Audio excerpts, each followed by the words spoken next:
Shalom, shalom, chers frères et sœurs. Nous vous saluons dans le beau et précieux nom de Jésus. Nous sommes très ravis de vous retrouver encore à cet instant. Ce merveilleux instant que le Seigneur a coupé du temps qu'il nous a donné. Nous nous sommes très reconnaissants pour l'œuvre qu'il est en train d'opérer dans notre vie. Père, nous voulons t'être reconnaissants. Nous voulons te dire merci pour ton amour dans notre vie, pour ta miséricorde, pour tout ce que tu fais, Seigneur, en nous. Et pour nous, Seigneur. Père, tu nous as sacrifié ton Fils. Tu l'as livré pour nous afin que nos péchés soient pardonnés. Tu l'as ressuscité des morts pour notre justification. Et aujourd'hui, nous nous sentons très heureux de faire partie de tes enfants. Seigneur, nous te disons merci. Nous voulons aussi, Seigneur, que cette compréhension d'identité, Seigneur, puisse s'étendre jusqu'à tes enfants qui sont encore dans l'ignorance et qui ne savent pas qui ils sont en toi, qui ne savent pas jusqu'aujourd'hui ce que tu as fait d'eux et ce que tu as fait en eux. Seigneur, par ta miséricorde, Seigneur, révèle-toi à eux aussi. Révèle-toi à eux aussi, qu'ils sachent qui tu es, Seigneur, et qui te glorifient, qu'ils sachent ce que tu as fait d'eux et qui te louent. Merci, Seigneur, pour nous avoir encore appelés en ce moment, pour que nous t'écoutions, pour que nous recevions de ta part. Seigneur, merci pour ton œuvre. Nous t'avons prié au nom de Jésus-Christ de Nazareth. Amen. Donc, chers frères et sœurs, nous voulons dire merci au Seigneur. Et notre jeûne suit toujours son cours. Et je crois que chacun personnellement chez lui est en train de recevoir des instructions de la part du Seigneur, des révélations de sa part. Et l'essentiel pour nous est de marcher selon les instructions, et de marcher selon ce que le Seigneur nous aurait dit pour tout le long de cette année et pour le reste de notre vie sur terre. C'est vrai, tout le monde est au parfum des événements et les choses qui sont en train de se passer, toutes ces choses prouvent que il ne tardera plus. Il se manifestera bientôt pour ceux-là qui sont concernés pour cet enlèvement, ce glorieux enlèvement de l'Église. Et si tu fais partie de nous, de ce groupe que le Seigneur a réservé partout sur cette terre, parce qu'ils sont partout, c'est des personnes, c'est des individus qui n'ont pas voulu se soumettre à tout le système religieux, à tout ce que l'ennemi est en train de manigancer sur cette terre. C'est des gens qui n'ont pas voulu se soumettre aux exigences de l'ennemi. Alors, ils se sont attachés à la parole de Dieu pour s'identifier à cette parole. Ceux-là, Dieu les a mis à part. Et Dieu est en train de faire un travail avec eux en ce moment. Souvenez-vous de ce que Élie avait dit quand il avait crié à Dieu pour dire qu'il restait, il était le seul devant ce combat. Dieu a dit non, je me suis réservé encore 7000 qui sont cachés quelque part. Dieu n'a pas permis que tout le monde rentre dans cette danse où l'ennemi est en train de montrer toutes ces phases de ces jours. Toutes ces phases dans ces derniers jours. Dieu n'a pas permis que tout le monde rentre dans sa danse. Non. Dieu a réservé des gens qu'il est en train de nourrir particulièrement, des gens qui sont en train de vivre dans son intimité, des gens à qui il est en train de révéler sa parole, de révéler son identité. Et ces derniers acceptent cette identité en eux et deviennent ce que le Christ est. Donc, si tu fais partie de ce groupe auquel nous appartenons, alors sache que chaque jour, tu dois continuer de te consacrer à Dieu. Tu dois continuer de t'abandonner à Dieu, de laisser le monde pour vraiment t'attacher à la glorieuse parole de Christ. Tu dois être son identité sur terre. Parce que le monde entier n'attend pas Jésus. Le monde entier attend qui sont les fils de Dieu. C'est la révélation des fils de Dieu que le monde attend. Parce que c'est à nous de montrer Christ aux gens. C'est à nous de leur montrer l'amour de Dieu. Ce que Dieu est, sa puissance, sa richesse, sa gloire. C'est à nous de révéler cela au monde. Parce que c'est nous qui sommes ceux que le monde connaît. C'est nous que le monde connaît. Le monde ne connaît pas le Dieu invisible. Le monde connaît nous qui sommes visibles, nous qu'on peut voir, avec qui on peut collaborer, nous qui allons au service avec eux, nous qui allons marcher avec eux, nous qui allons au champ avec eux, nous qui faisons le voyage avec eux. C'est nous que le monde connaît. Le monde ne connaît pas ces mystères, toutes ces choses que nous connaissons aujourd'hui. C'est ça, ce que le monde veut voir. C'est nous. C'est pourquoi tout ce que Dieu est, nous devons nous approprier. Toutes les qualités qu'il faut pour un adorateur, nous devons prendre toutes ces qualités pour manifester cela devant le monde. Le dimanche dernier, le frère François a fait un résumé de tout ce que nous avions dit. Mais c'était merveilleux. C'était vraiment merveilleux. Et vraiment, quand il prêchait, quand il parlait à l'église, il m'a encore beaucoup inspiré. Et le Seigneur m'a beaucoup parlé au travers de son message, de son résumé. Vraiment, c'était merveilleux.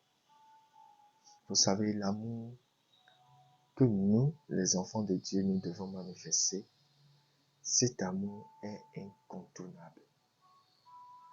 Je veux que vous le sachiez et que vous le notez quelque part. L'amour, notre amour est incontournable. Notre amour est incontournable.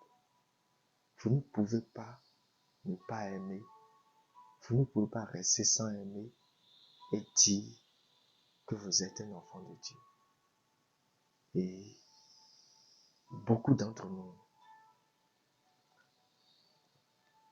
ont été influencés. Beaucoup ont été influencés par leur environnement. L'environnement dans lequel ils avaient vécu avant de connaître le Christ. Du moins que nous tous, nous avons été influencés par cet environnement. Mais quand nous venons à Christ, un grand travail doit être fait. Vous savez, il y a des gens, quand ils étaient dans le monde, difficilement ils pardonnaient. Et ils étaient aussi pardonnés difficilement. Des gens ne savent pas ce qu'on appelle le pardon. Ils ne savent pas ce qu'on appelle supporter quelqu'un. Ils ne savent pas ce qu'on appelle supporter quelqu'un avec patience. Ce vocabulaire n'existait pas dans leur manière Donc cela fait que aujourd'hui, quand ils sont en Christ, remplis du Saint-Esprit, manifestant beaucoup de dons, vous allez voir que ce côté manque énormément en eux. Vous leur demanderez, mais pourquoi tu n'arrives pas à digérer le caractère de telle personne? Pourquoi tu n'arrives pas à être patient envers telle personne? Pourquoi tu n'arrives pas à faire ceci? Pourquoi tu n'arrives pas à faire cela? Il te dit, moi je ne peux pas. Moi je n'aime pas ça. Et en disant je n'aime pas ça, ce qui est mauvais dedans, c'est que certains te montreront, ils vont te prouver par A plus B que c'est le Saint-Esprit qui les amène à se comporter comme ça. C'est-à-dire à manifester un rejet, à manifester leur impatience, à manifester leur manque d'amour ou leur manque de pardon. Ils pourront te justifier dans les Écritures. Regarde ce qu'il a fait, regarde ce que telle personne a fait. Regarde ce que telle personne a fait. Et finalement, les gens qui vivent auprès d'eux deviennent maintenant des âmes que Satan manipule. Pourquoi? Parce que eux-mêmes se laissent à la manipulation de Satan. Parce que ce qu'il est en train de développer comme haine, ce qu'il est en train de développer comme manque d'amour, il ne sait pas que au fait c'est un caractère satanique. Il ne sait pas que ça vient des démons. Mais pour lui, c'est une rigueur classique. C'est une rigueur qu'il a eue de Christ. Ah non, en Christ, il faut être discipliné. En Christ, nous devons faire ceci. En Christ, nous devons faire ceci. Et tout ça là est vrai. D'une part. Mais de l'autre côté, le côté que vous devez viser le plus, c'est que en Christ, la finalité de Christ, c'est l'amour. Si vous adorez Christ, si c'est Christ qui est en vous, si c'est ce Dieu invisible qui a envoyé Jésus-Christ sur la croix, qui vous a engendré et vous êtes son fils, l'amour doit être en vous. Ah, quelqu'un peut me dire non, pasteur, mais faut pas dire amour, amour, amour pour que certains continuent de manifester et leur mauvais caractère, leur truc là dans l'église. Ils risquent de créer des situations, ils risquent de faire ceci. Tout ça là est vrai. Il faut que nous ayons un temps pour sévir. Mais avant de sévir, avant de juger, avant de faire quoi que ce soit, notre loi demande à ce que nous interrogions la personne. Et l'interroger comment? L'interroger avec amour. Vouloir désirer son changement. Manifester de l'amour envers lui. Nous ne cesserons jamais, nous ne serons jamais fatigués de dire ces choses. Sans l'amour, aucun peuple ne se développe correctement. Le peuple de Dieu ne connaîtra jamais sa grandeur si vous n'avez pas de l'amour. Donc l'amour est vraiment inévitable. Sans l'amour, vous ne pouvez rien. Sans l'amour, nous ne pouvons pas avancer avec Dieu. Sans l'amour, nous ne pouvons rien faire avec Dieu pour que ça soit éternel. Vous voyez, aucun peuple ne peut connaître cet essor avec le Christ si son leader ne développe pas l'amour. Aucune famille ne peut connaître vraiment de l'espoir et avoir des enfants de confiance s'ils n'ont pas de l'amour. Aucun groupe. L'amour est à la base de toute chose. L'amour est à la base de toute chose. Et notez ceci avec moi. Si tu n'arrives pas à vivre au ciel avec moi sur cette terre, nous ne pouvons pas aller nous voir dans un autre ciel. si le ciel que tu crois que Dieu va t'amener, le ciel dans lequel tu crois que Dieu va t'amener, le ciel que tu aimes tant vivre, si tu ne peux pas vivre ce ciel avec moi sur cette terre, ce n'est pas sûr que si Dieu me donne, moi, un jour un ciel, nous puissions nous voir dedans. Parce que c'est difficile de ne pas m'aimer ici et de chercher à m'aimer là-bas. Parce que là-bas, nous ne réglerons pas les comptes. Dans la présence de Dieu au ciel, nous ne réglerons pas les comptes. Ce n'est pas là-bas qu'on va se pardonner. Non.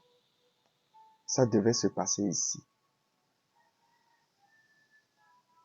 C'est sur cette terre où la douleur est, où je peux te faire du mal. C'est sur cette terre où je peux te frustrer, où je peux te créer tous les problèmes. C'est ici que tu dois m'aimer. Je parle à quelqu'un qui a tellement trimballé de la haine dans son cœur, pour son frère, pour sa sœur. Jusqu'où je pourrais me patienter, jusqu'où je peux supporter ce gars-là, jusqu'où je peux supporter cette dame-là, jusqu'où je peux supporter cette sœur-là, jusqu'où je peux supporter ce monsieur-là, jusqu'où je peux supporter ce frère. Oui, quand vous regarderez dans la Bible, dans le livre de Corinthiens, vous verrez l'apôtre Paul qui a livré même quelqu'un à Satan. À cause de son caractère, à cause de ses manières. Mais dans la même Bible, dans le livre de Corinthiens, toujours le deuxième livre de Corinthiens, vous verrez l'apôtre Paul qui a dit que ce n'est pas de la joie de livrer tout le temps les frères. Si quelqu'un tombe et tout le monde commence à se jeter sur lui, c'est le ciel qui est avantagé? Non, c'est Satan qui prend de l'avantage. Et nous ne faisons que perdre des gens. Chaque fois, nous perdons des gens parce que c'est nous qui détruisons ceux qui sont à nous. Et vous allez demander avec quoi nous les détruisons. Avec notre haine, avec notre orgueil que nous avons hérité depuis nos parents, depuis notre famille. Notre orgueil, notre haine que des amis nous ont donné. Des choses, des comportements que nos difficultés, que nos souffrances nous ont conférés. C'est avec ces caractères que nous haïssons nos frères. Que nous n'arrivons pas à supporter ceux qui sont en train de traverser des douleurs aujourd'hui. Je disais tout à l'heure, le ciel que tu ne veux pas vivre avec moi aujourd'hui, n'espère pas vivre ce ciel avec moi demain. C'est-à-dire quoi? Tu me vois trop têtu, tu me vois trop indiscipliné, tu me vois très bizarre dans l'église, tu vois que je n'arrive pas à obéir à ce que Dieu dit. Tu vois que je n'arrive pas à respecter les principes de Dieu. Tu vois que tu as beaucoup parlé et je n'arrive pas à me corriger. Tu as vu que je crée des désordres. Tu as vu que. Mais dans tout ça, tu ne sais pas que j'aime ton Dieu. Tu ne sais pas que ton Dieu m'a sauvé. Tu ne sais pas que celui qui a fait de toi son enfant m'aime aussi. Mais moi, personnellement, je souffre en faisant tout ce désordre, en vivant dans ma désobéissance, en vivant ma vie de têtu, je souffre parce que il faut que tu cherches à comprendre la douleur de quelqu'un qui aime un autre et qui n'arrive pas à le satisfaire. C'est à cela que je veux que vous portiez votre attention. La douleur de quelqu'un qui aime, qui est tombé amoureux d'un autre, mais qui n'arrive pas à satisfaire celui dont il est tombé amoureux. C'est-à-dire, son amour pour lui souffre. Il l'aime, il le préfère, il le désire, mais il n'aime pas, mais il n'arrive pas à répondre à ses exigences. Je ne sais pas si tu as été une fois dans l'école de ce dernier. Quand vous allez dans l'école d'un individu comme ça, il souffre. Il souffre parce que après avoir agi, il s'assoit et dit, mais pourquoi je le fais? Pourquoi encore cela m'est arrivé? Et moi toujours, c'est moi qui le déçois. C'est moi qui agis mal. C'est moi qui fais toujours mal. C'est moi qui fais le contraire de ce qu'il veut. La souffrance d'un homme qui aime et qui n'arrive pas à satisfaire le cœur de son amoureux, le cœur de celui qui l'aime. La douleur d'une femme qui aime quelqu'un, mais qui n'arrive pas à répondre aux exigences de celui qu'il aime, de celui qu'elle aime. Dites-moi, je ne sais pas si vous avez jamais été à l'école de cette femme. C'est douloureux. Et si vous voulez mieux comprendre ce que j'ai dit, prenez votre Bible et lisez dans le livre de 1 Corinthiens chapitre 7. Les derniers versets. Vous allez voir les pleurs de Paul. Quand il dit, ce que je sais que c'est bon est en moi. Je le vois en moi, mais je n'arrive pas à le faire. Et c'est ce que je ne veux pas que je fais. Et c'est à cause de cette douleur, c'est à cause de cette souffrance que Jésus-Christ, mon Seigneur et mon Sauveur personnel, mon Sauveur à moi, ton Sauveur à toi, celui qui t'a fait grâce aujourd'hui et tu ne tombes plus, celui qui t'a fait grâce aujourd'hui et toi tu ne pèches plus, celui qui a fait grâce et tu ne commets plus d'erreur. C'est à cause de cette situation que je vis que ce Jésus est venu sur terre. Il n'est pas venu parce que je suis parfait. Il n'est pas venu parce que je ne suis pas malade. Il est venu pour des sérieux maladifs, pour des gens qui sont souffrants, comme moi, comme toi. Parce que le jour où quelqu'un finit son traitement, il n'a plus besoin de Jésus. Le jour où ta guérison est complète, il faut que tu quittes la terre pour laisser la terre aux autres, aux malades. Parce que si tu as besoin encore de Christ, c'est que tu es malade. Ah oui, si tu as encore besoin de Dieu, de Christ dans ta vie, c'est parce que tu es malade. Parce qu'il serait toujours là pour les malades et non pour les bien portants. C'est pour les pécheurs qu'il serait là afin de les perfectionner. C'est pour ceux qui reconnaissent leurs faiblesses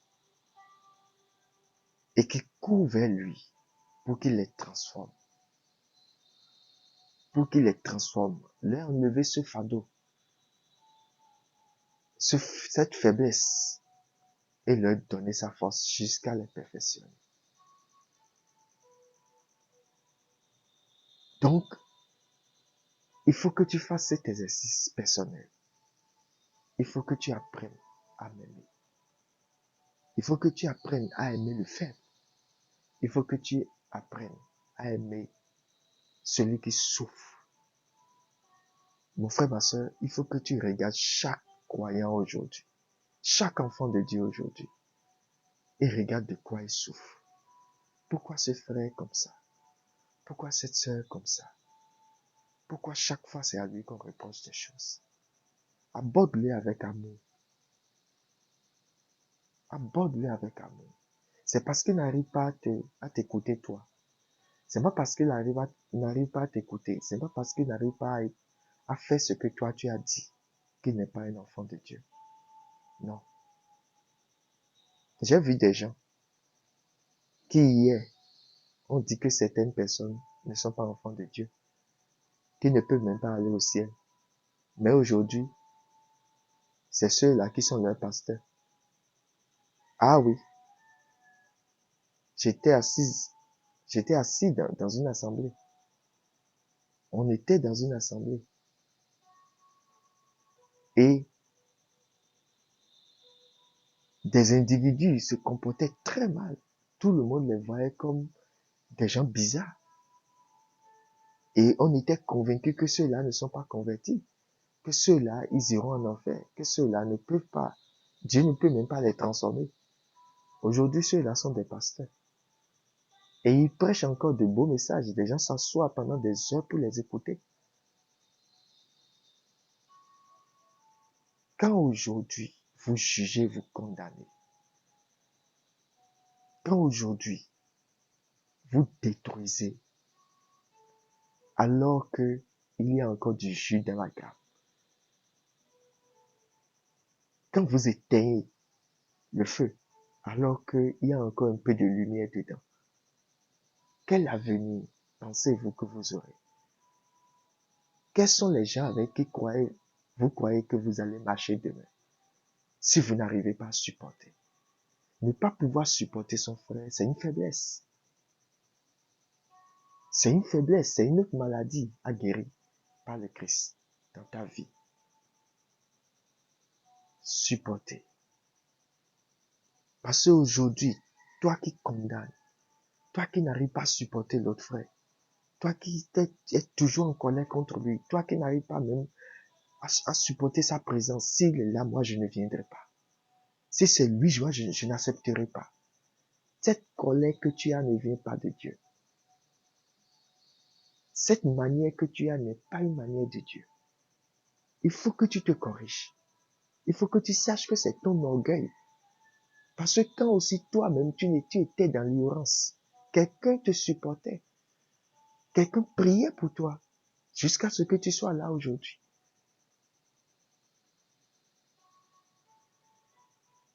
Et souviens-toi que c'est ce que tu feras de plus.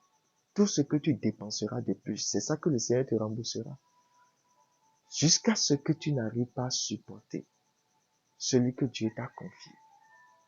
La brebis qui t'a confié. Jusqu'à ce que tu n'es pas patient. Alors que celui qui te l'a confié est parti. Jusqu'à ce que tu n'es pas patient pour le supporter. Tu n'auras rien en retour. Il a dit ce que tu dépenseras de plus. Souvenez-vous de cette parabole du bon samaritain. À la fin, il dit, ce que vous allez dépenser de plus, je le rembourserai à mon retour. La récompense n'est pas dans les 2 pièces qu'il t'a données. Cette pièce-là ne t'appartient pas. Mais la pièce que tu dépenseras en plus, l'effort que tu feras pour ton frère,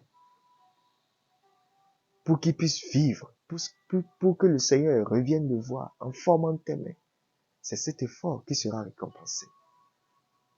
Donc, vous devez manifester de l'amour. Vous devez travailler sur votre cœur en ce temps de consécration. Vous devez travailler jusqu'à ce que vous soyez sûr que votre cœur est devenu un cœur amoureux. Quand quelqu'un n'est pas en règle avec le Seigneur dans l'église, quand quelqu'un n'arrive pas à obéir au Seigneur dans l'église, ça devait être pour vous un moment de douleur, un moment où vous allez vous demander, mais qu'est-ce qu'il faut faire pour lui? C'est comme le dit le messager de l'âge. S'il vraiment, il y a de l'amour en vous, s'il y a vraiment le Christ en vous, vous devez sentir un désespoir.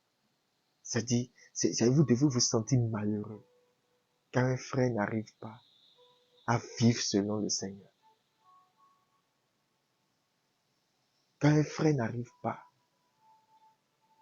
quand il gémit, quand vous le sentez gémir, quand vous le voyez souffrir,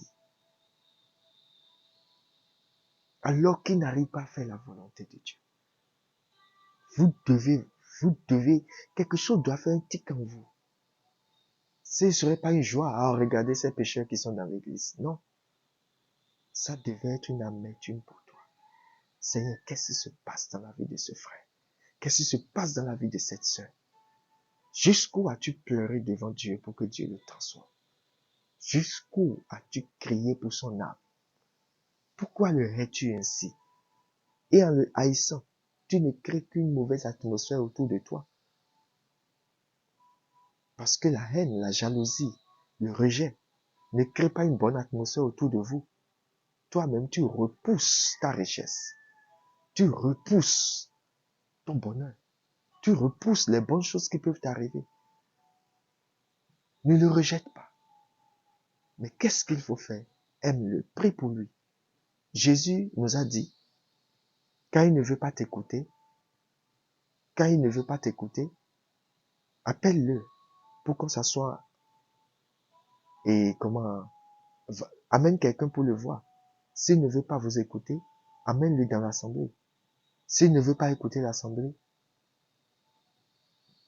faites tout ce que vous avez fait pour qu'il vous écoute. S'il ne vous écoute pas, on dit considérez-le comme un païen. C'est ce que la Bible a dit. S'il ne veut pas toujours obéir, considérez-le comme un païen. Et qu'est-ce qu'on fait à un païen? C'est la nouvelle mission qui recommence. Quelle a été la grande commission? C'est aller prêcher maintenant à ces têtus, à ceux-là qui ne veulent plus écouter. Vous devez leur parler. Tu recommences le travail à zéro. C'est ce que ça veut dire. Considérez-le comme un païen. Un païen doit être réévangélisé. Un païen, c'est quelqu'un à qui on doit reprendre l'évangile. Mais tu ne peux pas l'abandonner là. Il n'a pas dit chassez-le de l'assemblée. Il a dit considérez-le comme un païen. Ça veut dire que tu dois retourner pour rentrer en toi-même, pour commencer par voir l'évangile qu'il faut lui prêcher, pour qu'il accepte le Christ. Ce n'est pas un travail d'enfant, ce n'est pas un jeu d'enfant, ce chemin sur lequel nous sommes engagés. Vous devez être rempli d'amour, de l'amour, de l'amour et toujours de l'amour. Parce que quand tu me hais, à cause de ma faiblesse, celui qui m'aime, celui qui m'a et moi pour moi sur la croix, lui continue de m'aimer. Et quand moi je lirai ma Bible, je verrai qu'il intercède toujours pour moi. Mais je remarque que toi, mon frère, tu n'intercèdes plus pour moi. Mais lui au moins, il n'y a pas quelque part où on a dit qu'il n'intercède pas pour moi. Il intercédera pour moi jusqu'à ce que la porte de la grâce soit fermée. Donc permets que ce moment où le Seigneur est encore patient, que nous puissions profiter pour vivre cette transformation qu'il a demandée. Alors sois patient envers ton frère, envers ta sœur, pour qu'ils puissent expérimenter aussi cette transformation. Vous savez, toutes ces choses se passent dans nos vies quand nous ne comprenons pas à quoi notre esprit est fait. L'esprit que Dieu a mis en nous, la vie que Dieu a mis en nous, c'est quand nous laissons la chair, ce corps que Dieu nous a donné. Parce que ce corps a été habité par le vieil homme. Et ce corps a ses désirs. Parce qu'il y a le sang qui y coule. Ce corps a ses désirs qui sont contraires aux désirs de l'esprit. Donc notre vieil homme avait possédé ce corps, avait habité ce corps. Et quand l'Esprit de Dieu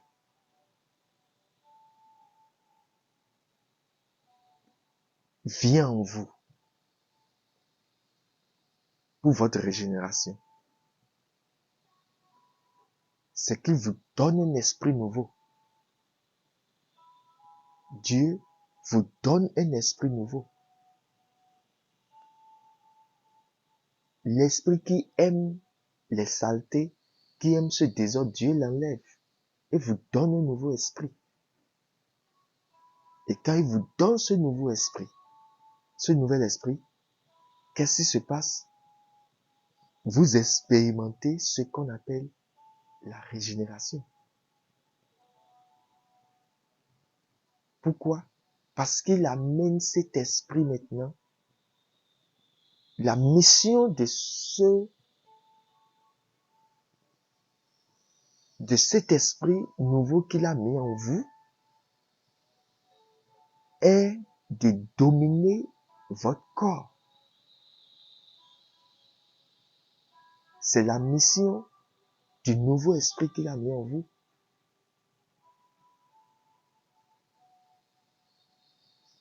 Cet esprit qui est en vous, votre esprit, en tant qu'un enfant de Dieu né de nouveau, sa mission est de dominer votre corps, votre chair.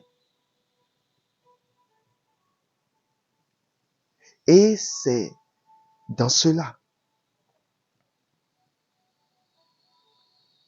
que le travail est un peu plus sérieux. Parce qu'en tant que des enfants de Dieu, regardez, lorsqu'on vous prêche la parole de Dieu et vous devenez amoureux de Christ, vous sentez que il y a une vie qui vous pénètre. Vous sentez que vous commencez par aimer de nouvelles réalités. Des réalités très différentes de ce que vous aviez connu dans le monde. Vous commencez par aimer les choses de Dieu. Vous commencez par vous sentir attiré par les choses de Dieu. Vous commencez par courir vers les choses de Dieu. Et Dieu commence à faire tellement de grandes choses en vous. Dieu commence par agir en vous avec ce nouvel esprit qu'il vous a donné. Et écoutez-moi bien. Cet esprit a été formé. Cet esprit est programmé pour tenir comme un maître votre corps. Pour que le péché n'arrive plus à dominer sur vous. Mais le corps que vous habitez n'est pas assez formé pour être maître de votre esprit. Ah, je ne sais pas si quelqu'un comprend ce que je dis. Votre corps, cette vieille carcasse qui a été habitée par le vieil homme, duquel on a chassé le vieil homme, duquel le vieil homme devait être anéanti et qui est actuellement habité par le nouvel homme, par l'homme nouveau. Ce corps, cette carcasse, écoutez bien, n'a pas assez de formation pour dire à ton esprit ce que lui va faire.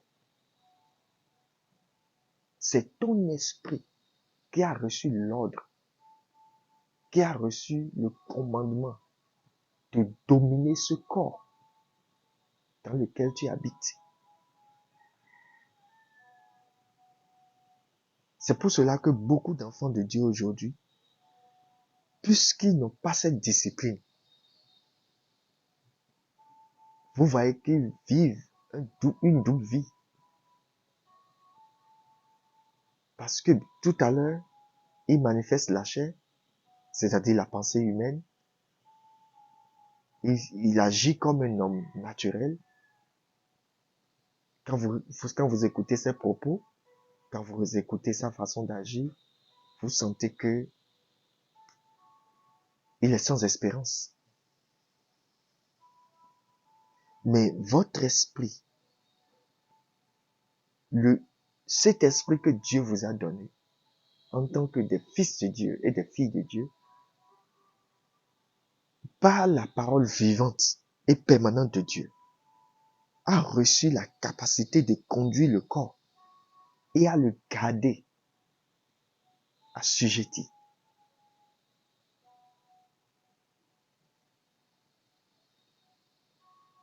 À le garder assujetti. Votre corps doit être soumis à votre esprit. Et cela est très indispensable. Parce que le jour où ton corps se mettra à prendre le devant de ta vie, le jour où ta chair, c'est-à-dire tes pensées, tes désirs naturels, vont commencer par prendre le devant de ta vie. C'est-à-dire, ta chair va vouloir élever son trône plus haut que ton esprit. Le jour-là, ta chair aurait commis le péché que le diable avait commis en voulant élever son trône au-dessus de Dieu. Lui aussi sera précipité à terre. Dieu le retournera à son lieu d'origine. C'est pour cela que tous ces païens qui n'ont pas cru en Dieu, la Bible nous les présente comme des cadavres. C'est des morts. C'est des gens qui ne vivent pas. Pourquoi? La chair est au-dessus de l'esprit. La chair est arrivée à dominer l'esprit. Alors ils sont dans un état d'hommes précipités. Ils sont en bas, ils sont down.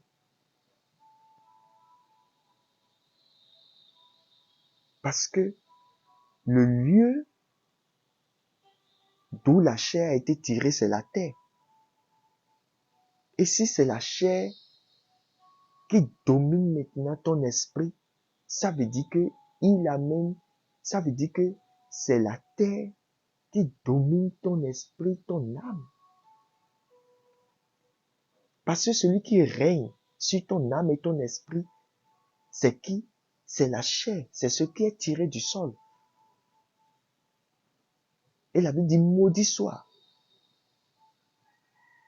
l'homme robuste qui fait confiance en l'homme tiré du sol. Dans une autre version, on dit, maudit soit l'homme qui met sa confiance dans l'homme. C'est-à-dire l'homme régénéré qui met sa confiance dans l'homme charnel. La Bible dit, il est sous malédiction. Parce que quand votre chair, quand c'est votre corps, quand c'est les désirs humains qui dominent votre âme et votre esprit, si c'est votre chair qui est établie au-dessus, ça vous pousse plus bas. Ça vous pousse dans les dimensions inférieures. Et les dimensions inférieures, c'est la mort et l'enfer. Mais quand c'est l'Esprit de Dieu, quand c'est l'Esprit régénéré qui est en vous, qui s'établit au-dessus de votre âme et de votre corps, cet esprit, sous la puissance du Dieu Tout-Puissant, sous l'influence du Saint-Esprit, le Créateur du ciel et de la terre, va vous aspirer, va aspirer ton âme va aspirer ton âme de ce corps pour que ça prenne l'ascendance. L'esprit va pomper ton âme du corps parce que ton esprit régénéré n'a pas été tiré du sol. Non. Pour créer cet esprit, Dieu s'est regardé. Il a dit, faisons l'homme à notre image. Et ce que Dieu a pris pour créer ton esprit, pour créer l'homme spirituel, le matériel là vient de Dieu. Le matériel qu'il a pris pour fabriquer ton esprit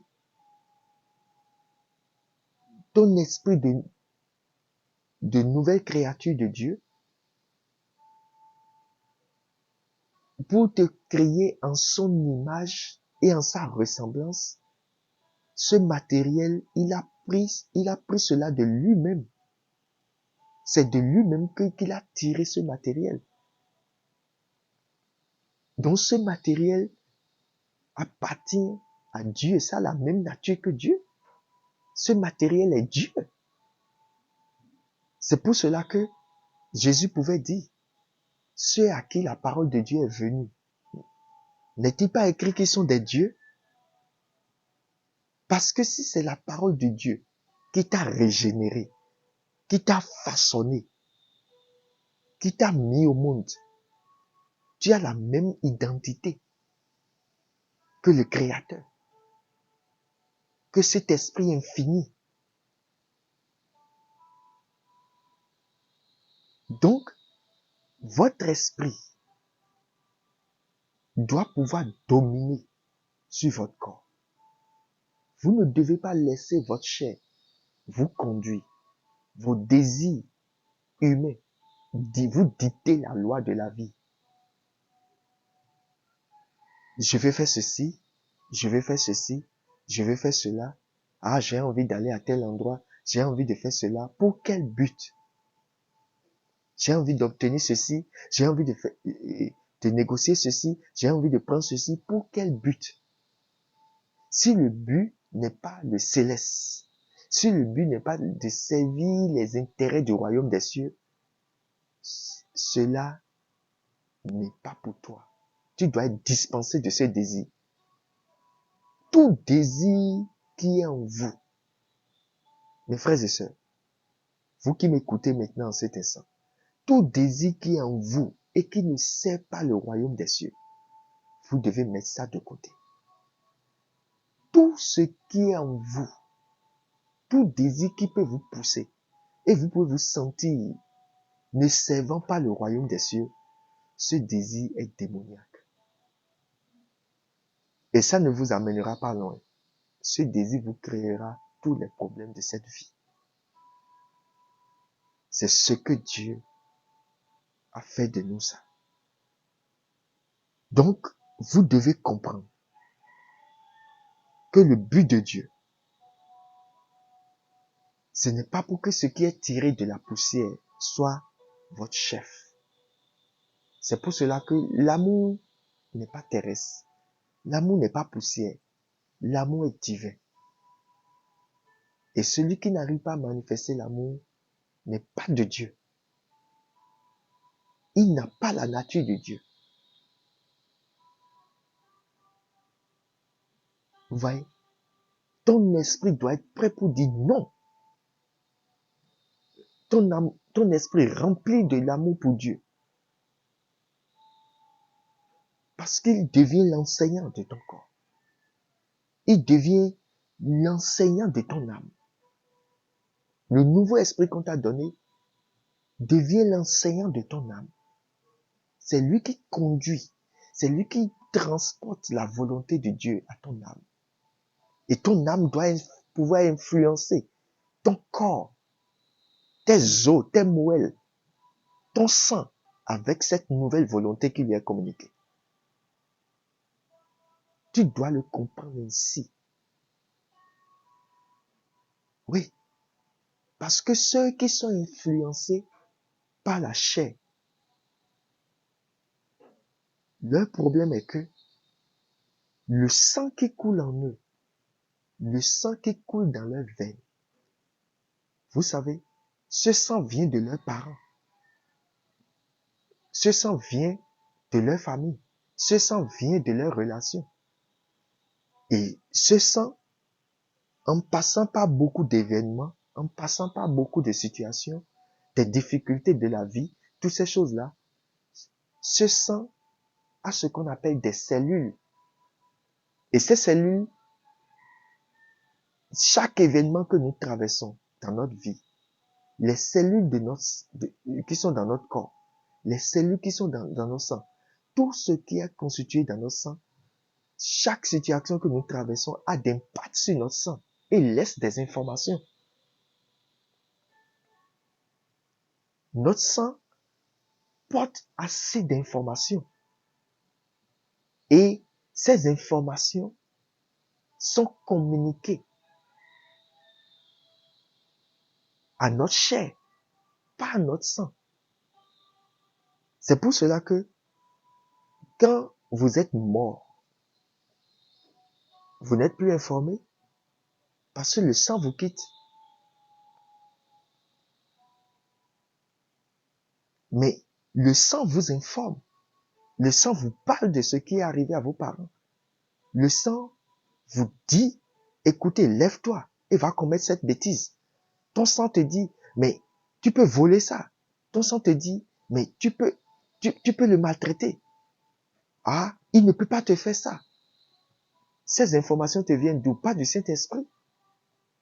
Tout ce que tu te lèves et tu vas faire, ces informations te viennent d'où? La grande partie te vient de ton sang. C'est ce que les parents avaient fait. C'est ce que les ancêtres avaient fait. Et c'est le même sang qui continue de couler en vous.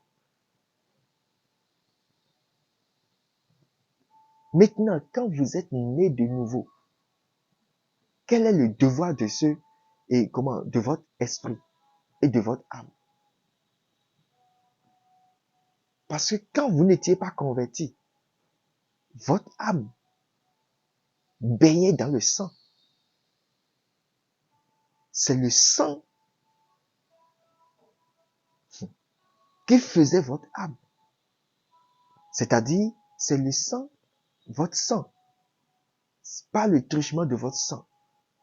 Votre âme vit. Votre âme vit. Et toutes ces informations qui sont dans votre sang sont communiquées à votre âme. Quand les esprits parlaient à votre esprit et au vieil homme, à l'esprit du vieil homme, toutes ces choses-là rentrent dans l'âme et le sang devient leur collaborateur. De vieilles choses vous arrivent par le truchement du sang. Des informations vous parviennent par le truchement du sang.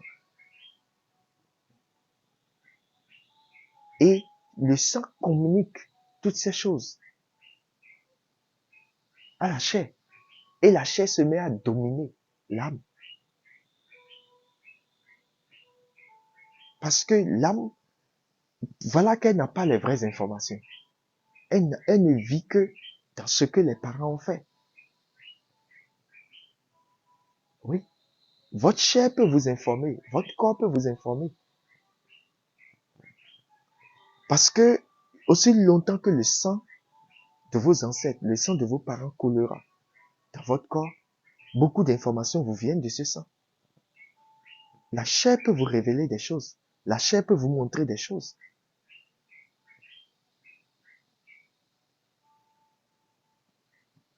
Ouais.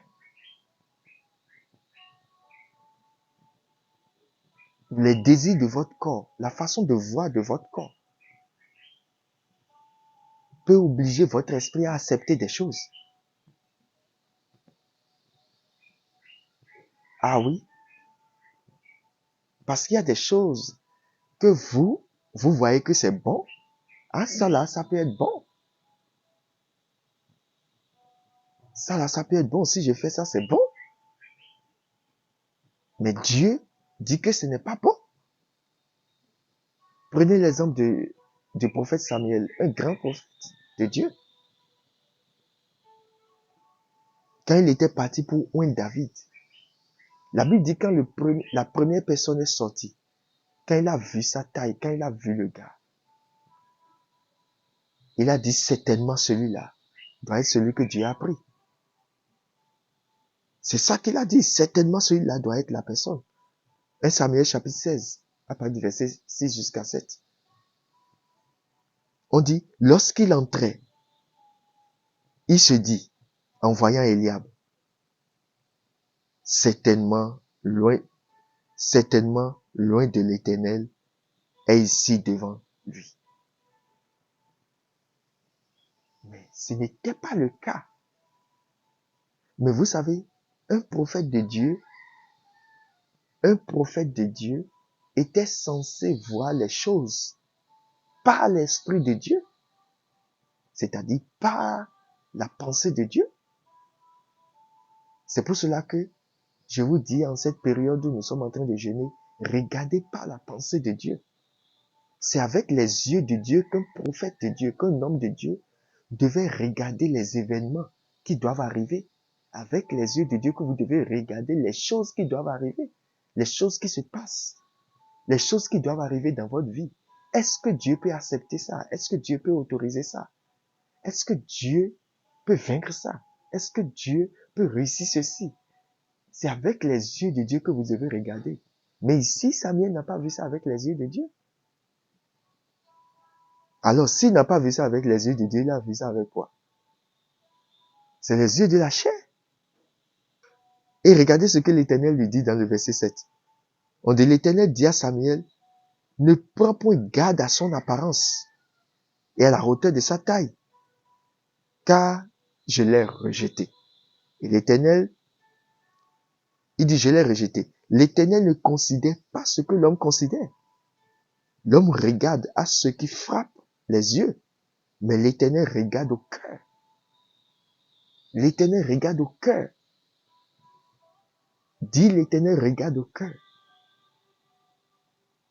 Dieu, lui, regarde le cœur. Mais beaucoup de gens regardent l'apparence. Beaucoup jugent selon l'apparence. Mais Dieu regarde le cœur. L'état d'âme, l'état d'esprit de la personne. Dieu regarde au fond. Là où les yeux humains ne peuvent pas aller. C'est là que Dieu projette notre attention. Donc, ne laissez pas votre corps, votre chair, vous donner des visions. Oui, parce que vous pouvez rêver. Vous pouvez rêver à partir de votre tenue. Vous pouvez rêver à partir de l'endroit où vous êtes. Oui. Vous pouvez rêver à partir de votre corps. C'est-à-dire, vous pouvez tomber malade. Peut-être vous avez eu une blessure sur votre corps. Et quand vous avez rêvé, vous voyez que vous avez fait un accident. Et vous êtes blessé gravement. Vous croyez que c'est Dieu qui vous a montré ça? C'est la blessure que vous avez eue. Ou bien vous allez dans un endroit, vous ne connaissez pas l'endroit. Vous vous couchez.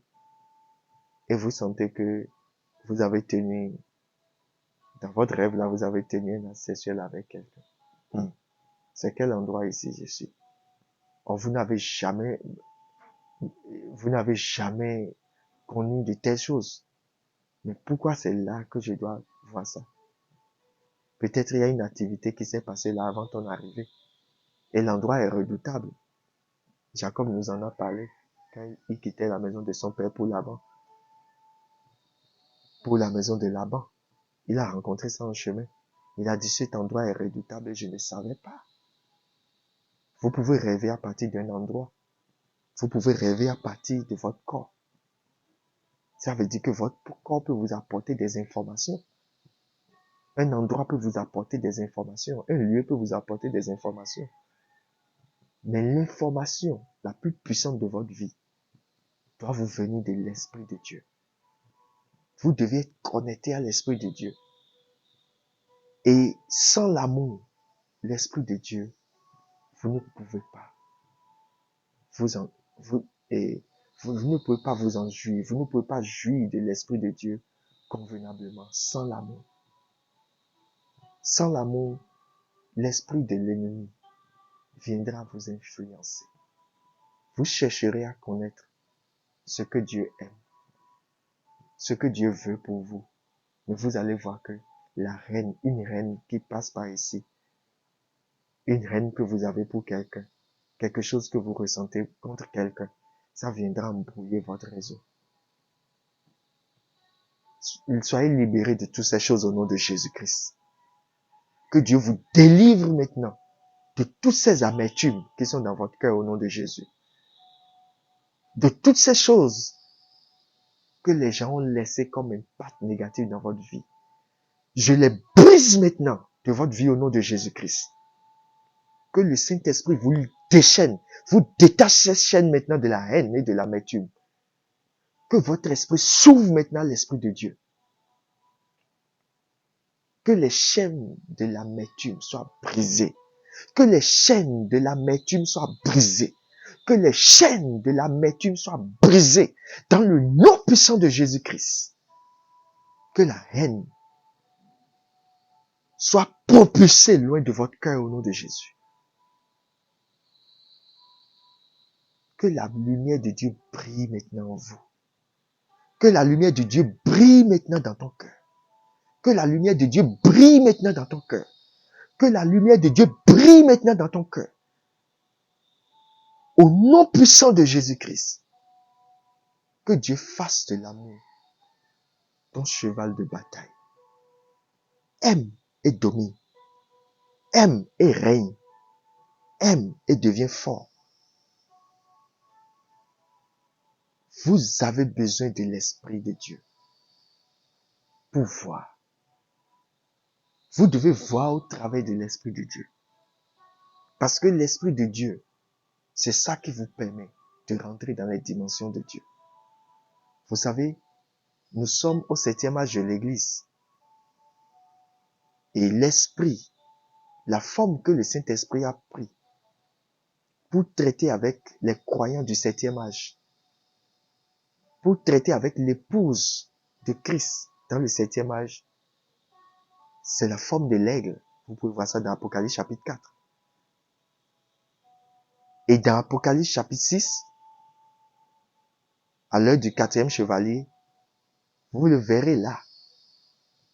C'était le 4e être vivant qui était venu fortifier le corps de Christ. Et le 4e chevalier, lui, il était le représentant du diable. Sa couleur était grise. Et le cheval aussi était gris. Ce chevalier était gris. Et le cheval aussi est gris.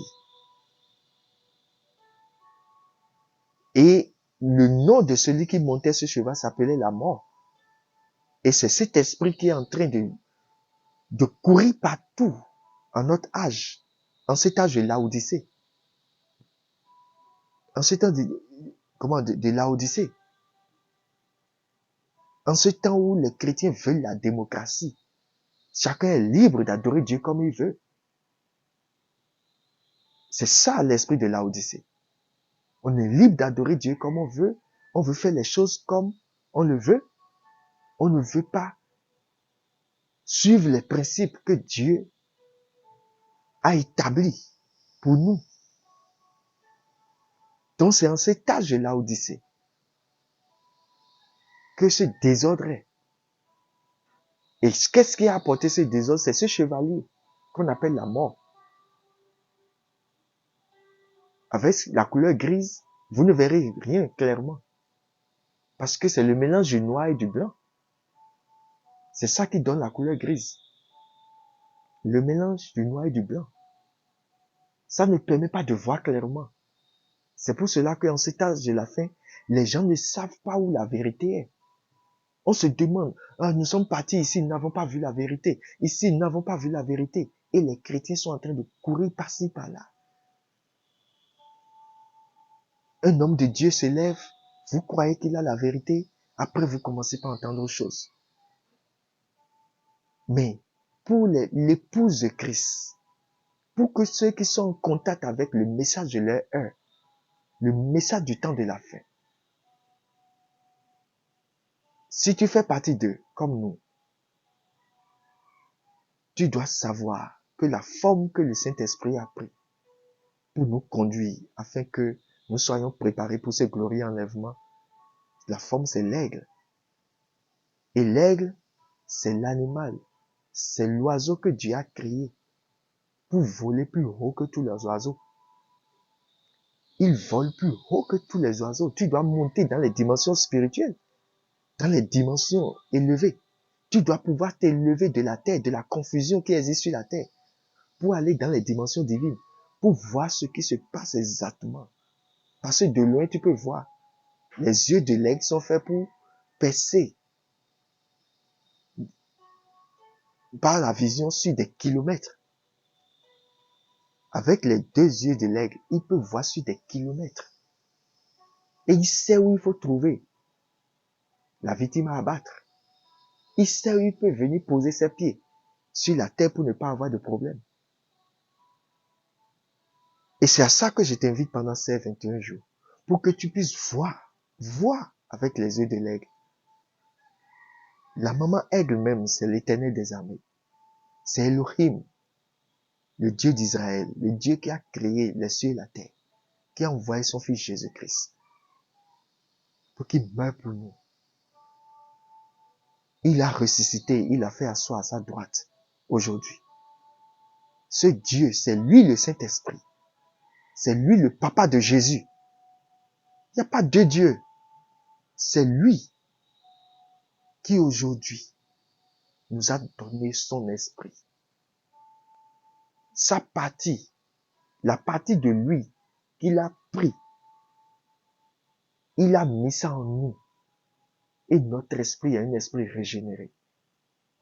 C'est un nouveau esprit. Et nous sommes en son image. Vous êtes appelés à regarder comme lui, à voir comme lui, à comprendre les choses comme lui. Il dit, vous êtes des dieux. Vous à qui la parole de Dieu est parvenue. Vous êtes des dieux. Ne te vois pas autrement, mon frère. Tu n'as rien donné pour qu'on te donne cet attribut. Vous êtes des dieux. Vous êtes à l'image de Dieu. Vous êtes créés. C'est son matériel qu'il a pris pour te créer. Et il t'a donné un corps pour que tu puisses manifester tout ce qu'il est sur terre. Donc, je prie pour toi aujourd'hui, pour que l'amour de Dieu s'empare de ton cœur. Tu n'as rien à perdre si tu aimes quelqu'un. Tu n'as rien à perdre si tu aimes ton frère, si tu aimes ta soeur. Comme Dieu l'aime. Si tu as cette nature de Dieu, tu dois comprendre que Dieu a tant aimé le monde, alors que le monde n'est pas converti. Dieu a tant aimé le pécheur, mais il a haï le péché, alors que le pécheur, ce pécheur n'est pas encore converti. Et comment moi qui suis converti, comment ton frère qui est converti déjà, comment ta soeur qui est convertie, tu peux le haïr, si le même esprit de Dieu est en toi. Le pécheur qui n'a pas encore cessé de pécher, Dieu l'aime. Est-ce que vous m'écoutez bien? Dieu aime ce pécheur qui n'est pas encore converti et déteste son péché. Le monde qui ne s'est pas encore converti, Dieu continue de l'aimer. Et c'est ce Dieu, si c'est vraiment ce Dieu qui est en toi, comment tu peux détester ton frère qui est déjà converti et qui est en plein processus de transformation? Comment tu peux le détester? Comment tu peux prendre une journée pour penser mal de lui?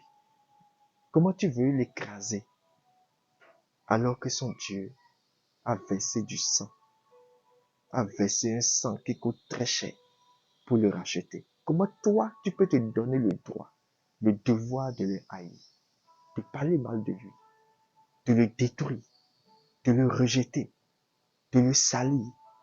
Comment tu peux le faire, mon frère? Ma soeur, comment tu peux le faire? Mais son Dieu l'aime. Il continue d'intercéder pour lui, son sauveur. Mais comment toi tu peux le haïr? Cette mission que tu es en train d'exercer, c'est une mission diabolique. Quelque chose ne va pas en toi. Tu es en train de défendre ton orgueil. Tu es en train de défendre ce que ton sang, ce que le sang des vieux parents, le sang des ancêtres a laissé comme héritage en toi.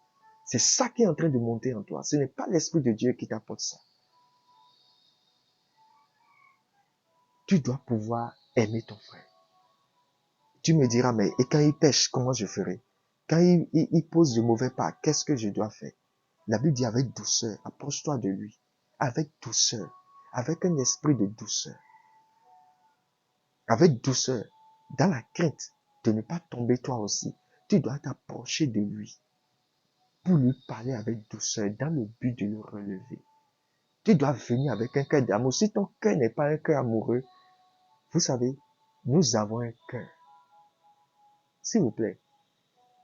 Beaucoup de gens, pour des conflits entre frères, des fois nous nous asseyons pour régler les conflits.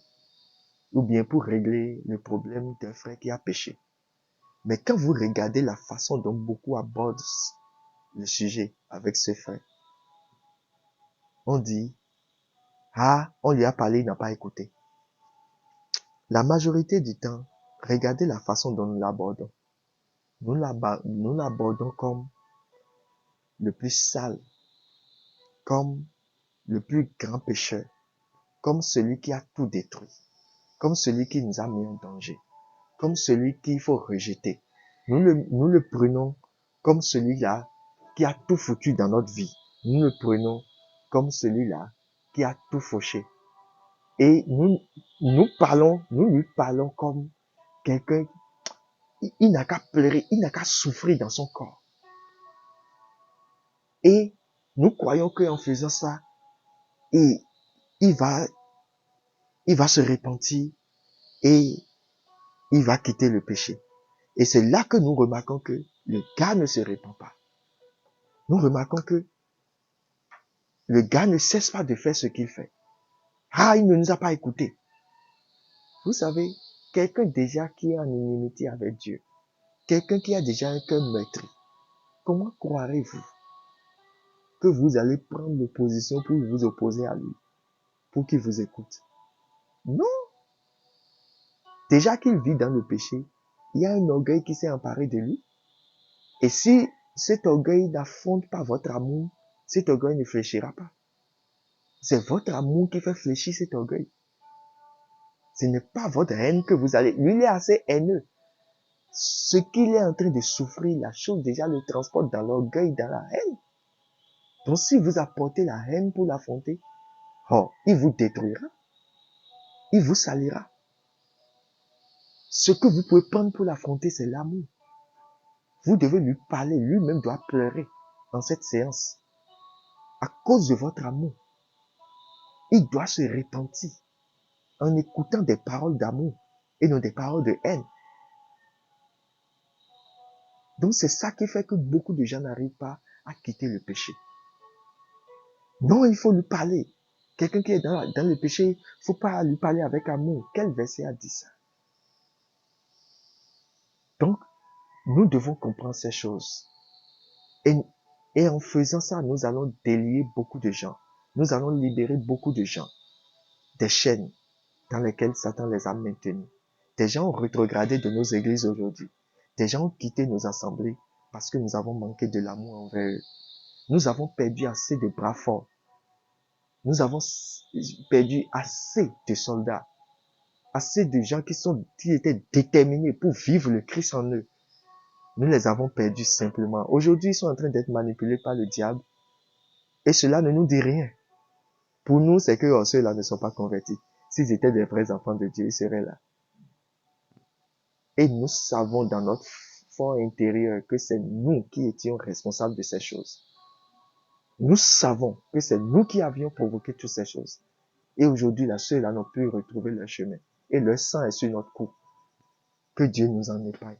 Et que Dieu nous donne un cœur repentant. Pour que nous puissions tendre encore la main à ceux-là si c'est possible. Pour les ramener à Christ. Pour les ramener au vrai amour. Des gens sont obligés d'aller trouver des pasteurs. Des gens qui pourront vraiment manifester de l'amour envers eux. C'est comme ça. Il faut que nous ayons vraiment, nous laissions l'Esprit de Dieu, l'Esprit régénérer, fonctionner en nous. Il faut que nous voyions au travers de cet esprit, avec les yeux de Dieu. Mon frère, ma soeur, je veux prier pour toi. Tu peux lever ta main là où tu es. Et tu peux demander au Seigneur, Seigneur, change ma vie maintenant. Seigneur, agis dans mon cœur. Oh, alléluia, alléluia.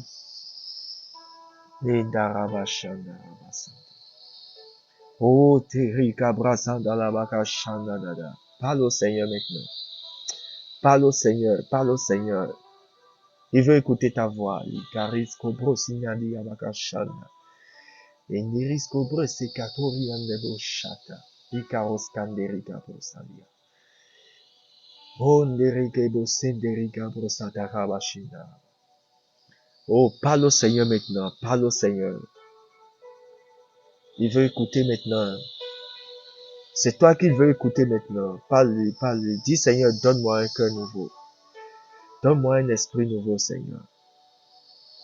Oh Seigneur Dieu, que mon corps cesse de dominer mon esprit. Oh Seigneur, que ton esprit en moi, Seigneur Dieu, me lève au-dessus de toutes ces choses, Seigneur Dieu, qui font guerre à mon âme. Oh Seigneur Dieu, mon âme se voit plongée dans cet esprit maintenant, dans ce nouveau esprit, dans cet esprit régénéré que tu as mis en moi, Seigneur. Oh Seigneur Dieu, mon âme se nourrit de cet esprit, se nourrit des informations que ce nouveau esprit a reçu de toi. Oh Seigneur, mon âme te loue, mon âme t'adore, mon âme mange de ta table, Seigneur. Oh, ma vie a changé. Alléluia. Likaraba sondere kezete. Izaroza neroboshita rabababababa. Keruzane keboshateri kabrosate keriskande. Hunderi kabrosali akashanda rababababa. Oh, élève ta voix, dis-lui merci, dis-lui merci. Seigneur, remplis-moi de ton amour, Seigneur. Remplis-moi de ton amour, que la haine quitte mon cœur.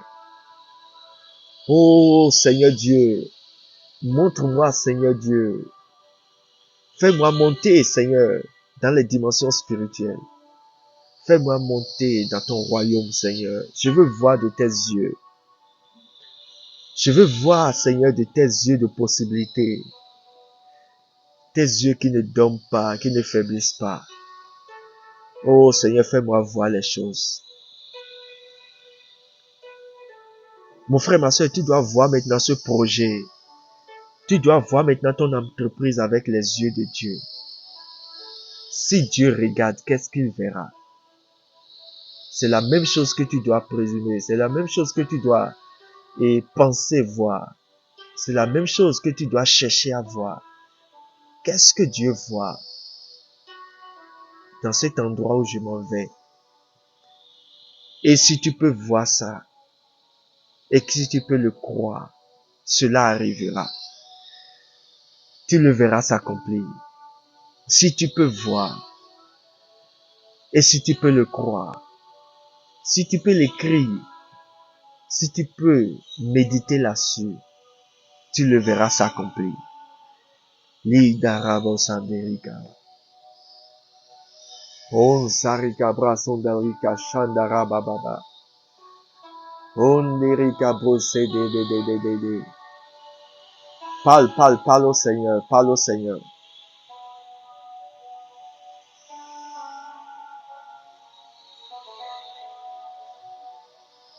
Enlève cette tenue. Enlève maintenant cette tenue qui te pousse à haïr, à rejeter. Ton frère a ses faiblesses, ta soeur a ses faiblesses. Toi aussi, tu as tes faiblesses. Mais pourtant, le Seigneur a pitié de toi. Et le Seigneur, il prend patience. Si dans ta famille, les gens n'ont pas pitié, si dans ta famille, les gens n'ont pas la patience, Si dans ta famille, les gens pardonnent difficilement, ne laisse pas ce caractère devenir ton caractère. Si aujourd'hui tu as des difficultés à pardonner, regarde d'où tu as quitté. Et vois si ce n'est pas leur habitude ça. Et c'est là que tu verras qu'il y a des comportements qui te viennent de ton sang. Ton sang continue de t'influencer. Tu comprendras que ton sang continue de t'influencer. Tu comprendras que beaucoup de choses sont en train de se passer dans ta vie aujourd'hui et ça ne vient pas de l'Esprit de Dieu. C'est le caractère de ta famille. Si tu n'arrives pas à pardonner facilement et tu pardonnes très difficilement, voici chez toi, si dans ta famille, est-ce que les gens arrivent à pardonner facilement? Il faut que tu comprennes d'où te viennent tes sentiments, d'où te viennent ces choses que tu manifestes. Parce que si tu ne connais pas ta maladie, si tu ne sais pas le gros bois qui est sur tes yeux, comment pourras-tu enlever le brindille qui est sur les yeux de ton frère? Que chacun rentre en lui-même, que chacun regarde sa vie.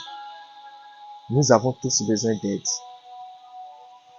Mon frère, ma soeur, tu n'as pas commis un péché impardonnable.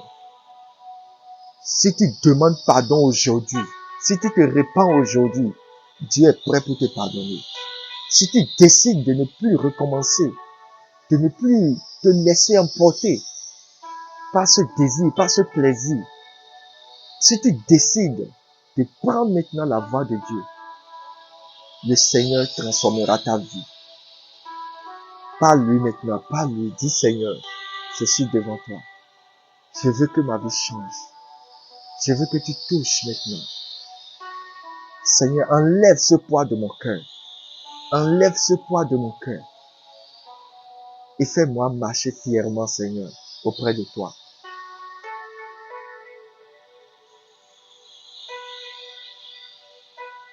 Si je marche selon ta pensée, je suis fier, Seigneur. Je me sens fort, je me sens roi. Oh Seigneur Dieu, si je marche auprès de toi, si je marche dans ta volonté, si je marche dans ta parole, si je saisis ta parole et je commence à penser à ma vie, je commence à penser à ce que je vais devenir, je suis rassuré, Seigneur. Oh Seigneur Dieu, enlève ce poids de mon cœur, ce poids d'incapacité, ce poids de faiblesse. Seigneur Dieu, que ta vie maintenant s'empare de moi. Merci Seigneur. Oh Père, je tends maintenant ma main sur ton enfant et je déclare maintenant sur lui que toute chaîne d'amertume, de haine, que toute chaîne de jalousie, que toute chaîne de haine, que toute chaîne de médiocrité, que toute chaîne de manque de pardon soit brisée maintenant de son corps. Que ces yeux qui n'arrivent pas à voir, que ces yeux qui sont tournés vers la chair, vers la terre, vers les choses de la terre, Seigneur, que ces yeux maintenant cessent de fonctionner. Et que Seigneur Dieu, tes yeux maintenant lui soient accordés. Toi devant qui toute la terre est. Toi devant qui les cieux sont. Toi devant qui, Seigneur Dieu, toutes choses sont. Donne-lui tes yeux. Afin que, Seigneur, il voit les choses telles que tu les vois. Que sa vie soit transformée maintenant au nom de Jésus. Qu'il soit capable de sentir de l'amour pour celui qui haïssait. Qu'il soit capable de comprendre maintenant que celui-là, en réalité, souffre à cause d'une faiblesse qu'il est en train de trimballer depuis. Qu'il comprenne pourquoi cela est en train d'arriver à son frère et à sa sœur. Qu'il comprenne pourquoi les gens agissent comme ça envers lui. Seigneur, remplis-le de l'esprit de pardon. Remplis-le maintenant. Respire en lui la miséricorde. Seigneur, que ta miséricorde le baigne comme un fleuve. et qui manifeste cette miséricorde envers d'autres personnes. Seigneur Dieu, bénis-le richement. Quand il se lèvera de là, fais-le voir de grandes choses qui transformeront sa vie. De grandes choses, Seigneur, qui lui donneront, Seigneur, de te faire confiance et de marcher avec toi en remportant chaque chose, chaque victoire. Seigneur, quand il finira ce jeûne, qu'il soit capable maintenant d'être possesseur des biens, d'être possesseur de tout ce qu'il désire pour l'avancement de ton royaume. Merci pour l'avoir fait ainsi. Dans le nom puissant de Jésus-Christ de Nazareth. Amen, Seigneur. Amen. Mon frère, que Dieu te bénisse. Ma soeur, que Dieu te bénisse. Nous prenons encore rendez-vous un autre jour pour continuer toujours la marche avec le Seigneur. Que Dieu te bénisse. Que son nom soit glorifié en toi. Au nom de Jésus. Dis-lui merci. Remercie-le de tout ton cœur. Dis-lui merci de tout ton cœur. Dis-lui merci, tu m'as libéré, Seigneur. Et avec toi, je vois maintenant. Au nom de Jésus-Christ, je vois. Je vois, mes yeux voient clairement. Je vois ce qui est dans le cœur. Dans les cœurs. Je vois ce qui est caché. Merci, Seigneur. Commence par le bénir. Au nom de Jésus.